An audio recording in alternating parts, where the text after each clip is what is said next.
Assalamualaikum tuan-tuan. Hari ini saya ada 3 buah kereta mewah dulu kalanya cecah RM1 juta Malaysia. Tetapi hari ini bawah 24,000 dah boleh dapat dah kereta long wheelbase dengan condition memang cun tuan-tuan. Yang pertama, saya ada BMW 740 Limousine tuan-tuan. 7 series tuan-tuan. Yang ini saya nak jual dengan harga RM24,800 sahaja tuan-tuan. Yang ini rim semua cantik lagi. Body paint original cantik lagi tuan-tuan. Mai tengok sikit bahagian dalaman dia macam mana. Dulu owner VIP dia letak 2 angka saja, 2 digit saja.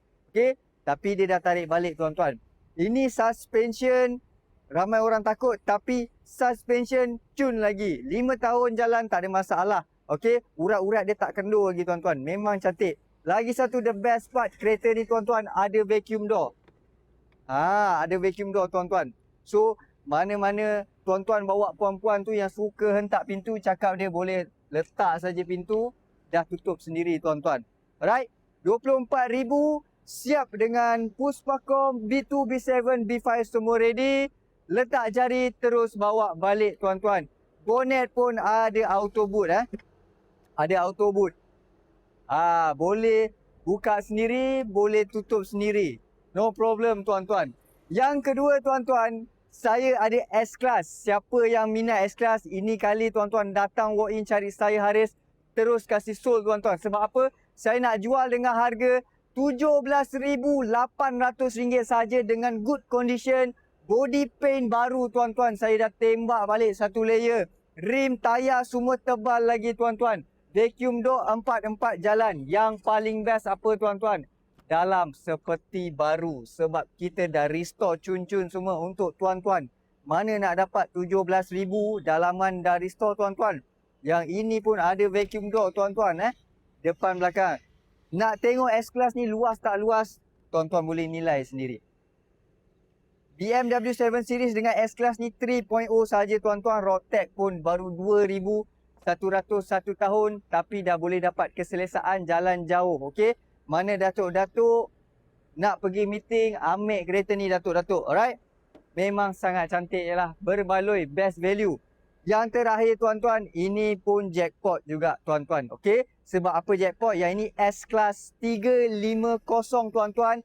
Full service record saya ada. Bulan lepas owner baru buat A-Matic 4 tukar baru. 10 tahun tak ada masalah. Mana yang takut A-Matic. Tapi road tax 1 tahun mahal sikit lah tuan-tuan. 4,000 macam tu. Tapi keselesaan, maintenance semua dah buat. Dalaman tengok sikit memang kemas. Okay. Infotainment dia pun cantik tuan. Dia dah tukar dengan Apple CarPlay. Ini saja tukar 3,000 lebih tuan-tuan. Ini memang owner jaga very well. Dia datang sini, dia trade in dengan kita. Dia angkat lagi satu Toyota Land Cruiser. Okay, owner memang steady. A-Matic jangan risau lah tuan-tuan. Untuk S350 ni, memang sangat cantik belakang dia. Okay, bawa. Nanti kalau tuan-tuan duduk belakang, ada driver seperti duduk di atas awang-awangan tuan-tuan. Okay, mai kita tengok sikit. Bonnet pun auto boot. Right. Yang ini tuan-tuan, saya nak jual dengan harga RM16,800 sahaja. Siap Puspakom, siap tukar nama, A-Matic baru. Full service record ada. Yang ini siapa cepat dia dapat. Yang dari jauh boleh datang sini bawa balik terus kereta-kereta yang saya ada tuan-tuan. Okey, jangan lepaskan peluang ni, terus WhatsApp saya sahaja. Nak walk in cari saya Haris. Apa-apa kontak nombor dekat atas. Saya berada di area Rawang. Assalamualaikum.